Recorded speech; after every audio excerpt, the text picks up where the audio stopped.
Good afternoon, students. Today I will start poem number 4, To the Cuckoo, written by William Wordsworth.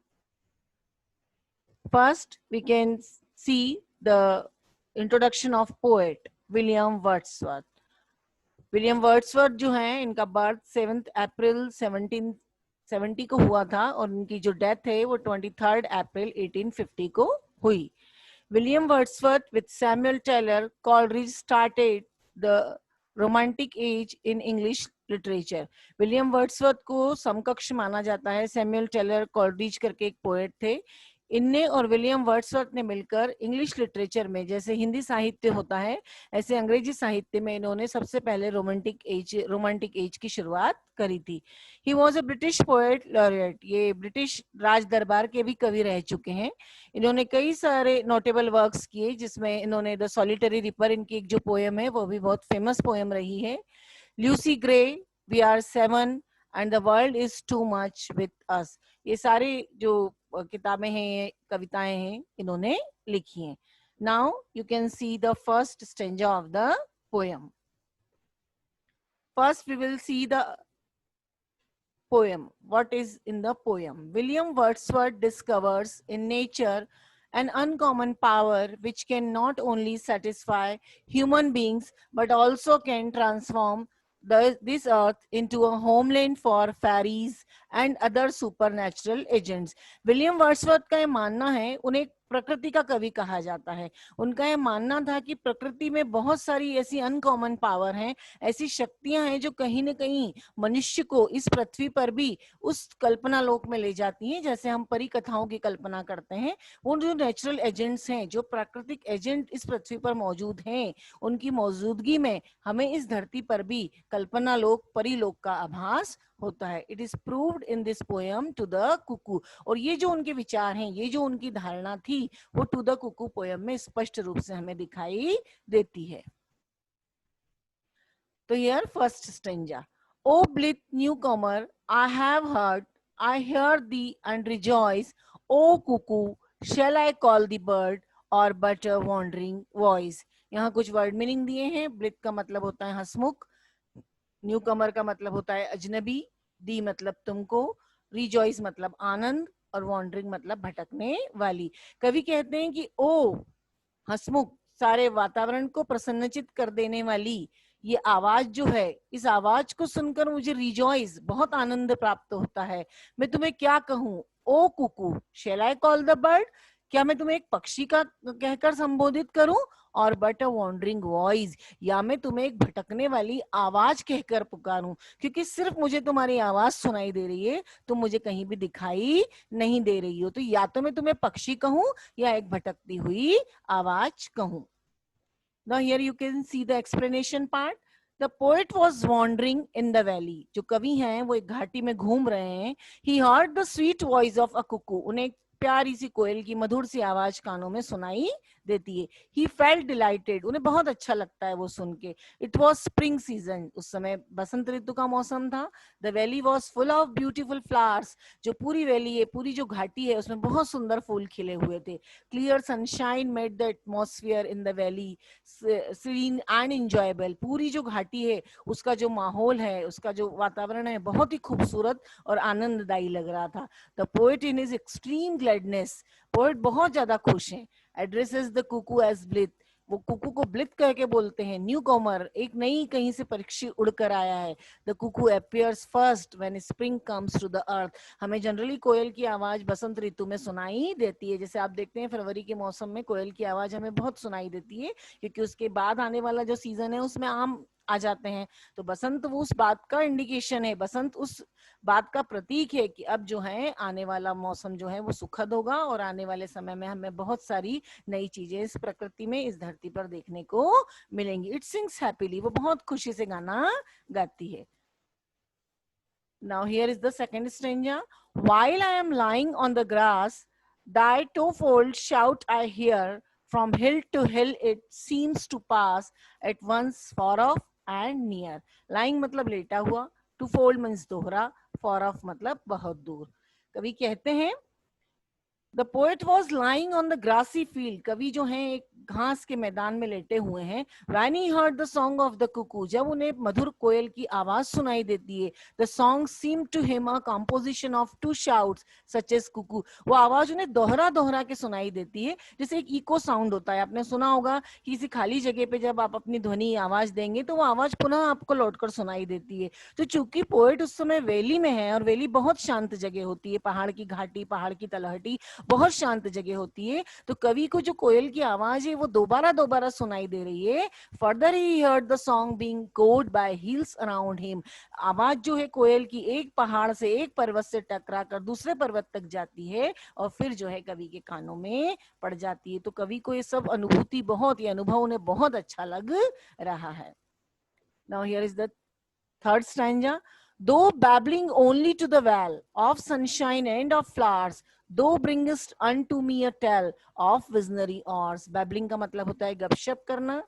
नदी की आवाज की जो कलकल आवाज आती है वो भी. वेल मतलब घाटी, दो मतलब तुम, और विजनरी मतलब काल्पनिक. The cuckoo was singing in the valley. जो कोयल है वो वैली में उसके मधुर स्वर, मधुर गीत सुनाई दे रहे हैं. It brought to his mind the memory of his boyhood days. वो कवि को ये सारे जो दिन हैं उनके बचपन की याद दिला देते हैं. By listening to the song and its deep echo. जब वो छोटे थे तब भी आवाज उन्हें बहुत सुनाई देती थी और उस समय में भी ये आवाज उन्हें इको के रूप में दोबारा दोबारा सुनाई देती थी. And the poet is reminded of his past. और यहाँ पर कवि जो है अपने उस बचपन के स्वर्णिम, बहुत सुनारा अवसर रहता है, बचपन का जो समय रहता है वो बहुत सुनहरा रहता है. तो कवि जो है अपने उन पुराने दिनों को याद कर रहे हैं. Thrice welcome, darling of the spring, even yet thou art to me no bird but an invisible thing, a voice, a mystery. यहाँ मीनिंग देखिए. डार्लिंग मतलब अति प्रिय होना, इनविजिबल मतलब अदृश्य, और मिस्ट्री मतलब रहस्य. He again addressed the cuckoo. कवि वापस से कुकू को कहते हैं कि तुम तो डार्लिंग ऑफ द स्प्रिंग हो, तुम तो बसंत की रानी हो. The bird is invisible to the poet. चूंकि कवि ने अभी तक पक्षी को कहीं नहीं देखा है. He hears its voice only. उन्हें सिर्फ उसकी आवाज सुनाई दे रही है. It is mysterious that a voice is produced by an invisible bird. और ये आवाज उतनी ही रहस्यमयी लग रही है जितना कि वो खुद पक्षी है जो कि दिखाई नहीं दे रहा है, इनविजिबल है, कहीं भी नजर नहीं आ रहा है. सिर्फ और सिर्फ उसकी मधुर ध्वनि जो है, मधुर आवाज जो है वो कानों में पड़ रही है, जो कि वो अपनी कला कौशल को दिखा रहा है. और ये आवाज उतनी ही रहस्यमयी है जितना कि वो स्वयं पक्षी है. The same whom in my schoolboy days I listened to that cry, which made me look 1,000 ways in bush and tree and sky.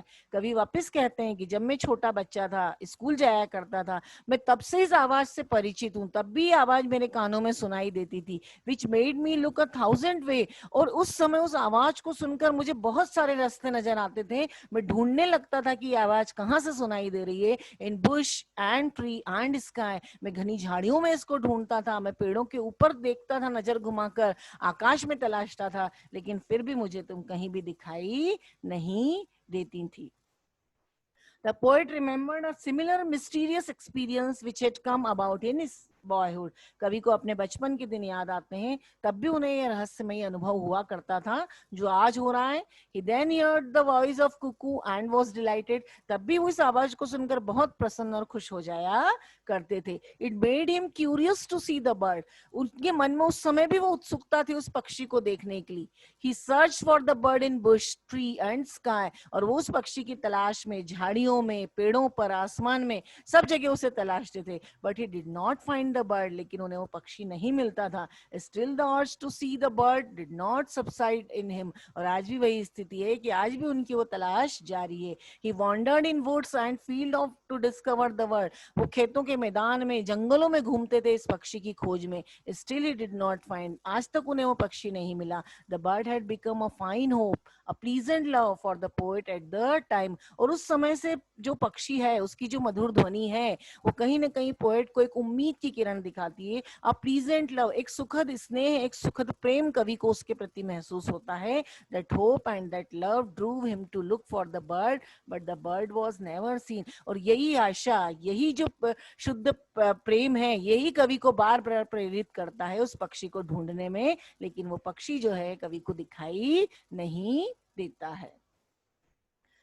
To seek thee did I often rove through woods and on the green, and thou wert still a hope, a love still long for never seen. निरुद्देश्य घूमना, कवि जो है बिना किसी उद्देश्य के जंगलों में घूम रहे हैं, सिर्फ और सिर्फ इस उम्मीद से कि कहीं ना कहीं वो पक्षी उन्हें दिखेगा. The poet does not give up hope to see the bird. Poet ने अभी तक उम्मीद नहीं छोड़ी है उस पक्षी को देखने की. He draws immense pleasure from the voice of the cuckoo, क्योंकि उन्हें एक अप्रतिम सुखद अनुभव होता है उस आवाज को सुनकर. The memory of his boyhood experience also bring pleasure top of him. और जो उनकी बचपन की यादें हैं, जो बचपन का अनुभव है, उससे बढ़कर टॉप, उससे बढ़कर सुख उन्हें आज तक नहीं मिला. The voice of the cuckoo is the medium through which he goes back to his past. क्योंकि इस पक्षी की आवाज ही एक ऐसा माध्यम है जिसको सुनकर वो अपने पुराने दिनों को याद करते हैं एंड ड्राइव्स प्लेजर, और उन्हें आनंद की अनुभूति होती है. For him his boyhood is the golden time. कवि कहते हैं कि जो उनका बचपन का समय था, जब वो स्कूल जाया करते थे, वो उनके जीवन का सबसे स्वर्णिम समय था, सबसे स्वर्णिम काल था. And I can listen to the yet, can lie upon the plain and listen till I do beget that golden time again. मैं चाहता हूं, कवि कहते हैं कि जब भी मैं इस आवाज को सुनता हूं तो मैं उस समय में वापस चला जाता हूँ, जो समय गुजर गया मुझे उस समय का अनुभव होने लगता है. Although the sad time is already pass, वो समय बीत चुका है. He experience the similar feeling at present through the cuckoo's voice. लेकिन इस पक्षी की आवाज सुनकर उन्हें वर्तमान में भी उस पुराने समय का अनुभव होने लगता है, क्योंकि कोयल की आवाज के साथ उनकी पुरानी यादें, उनके बचपन की स्वर्णिम यादें जुड़ी हुई हैं. Here is last stanza. O blessed bird, the earth we pace again appears to be an unsubstantial fairy place that is fit home for thee to the cuckoo.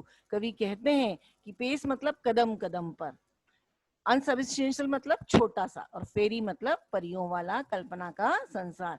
Kuku is address as a blessed bird. कवि कहते हैं कि जो कोयल है ये एक blessed bird है, इसे भगवान का आशीर्वाद प्राप्त है. It is blessed with the quality of an angel और अ फेरी. इसकी आवाज में इतना ज्यादा मधुरपन है, इतनी मधुर है इसकी आवाज कि हमें ऐसा लगता है कि एंजल और फेरी, हम किसी कल्पना लोक में आ गए हैं. It feels the world with Joy. इसकी आवाज सुन के शायद ही कोई ऐसा होगा जिसे आनंद की अनुभूति नहीं होती है. एंड हैप्पीनेस, इसकी आवाज से हमें खुशी मिलती है, आनंद मिलता है. And the earth where human beings live appears to be a fairy place. और ये जो पृथ्वी जिस पर मानव सभ्यता निवास करती है, जिस पे मनुष्य रहते हैं, जब भी कोयल की आवाज सुनते हैं तो ये जो पृथ्वी है ये फेरी प्लेस, परिस्थान जैसी लगने लगती है. Cuckoo like to dwell in that fairy place और अ ड्रीम लैंड. और कोयल की आवाज से ये पूरी जमीन जो है, पूरी धरती जो है, ड्रीम लैंड में कन्वर्ट हो जाती है, सपनों के संसार के रूप में कन्वर्ट हो जाती है. Now you can write summary of the poem in your copy. यहाँ पर ये जो पोएम मैंने आपको समझाई है उसकी पूरी समरी है, इसको आप अपनी कॉपी में लिख सकते हैं. ये आपको आंसर्स फाइंड आउट करने में हेल्प करेगी, और साथ में अगर कोई अदर क्वेश्चन भी पूछा जाता है एग्जाम में तो इस समरी के बेसिस पे आप उसको आसानी से अटेम्प्ट कर सकते हैं. ये इसकी पूरी समरी है, आप देख सकते हैं.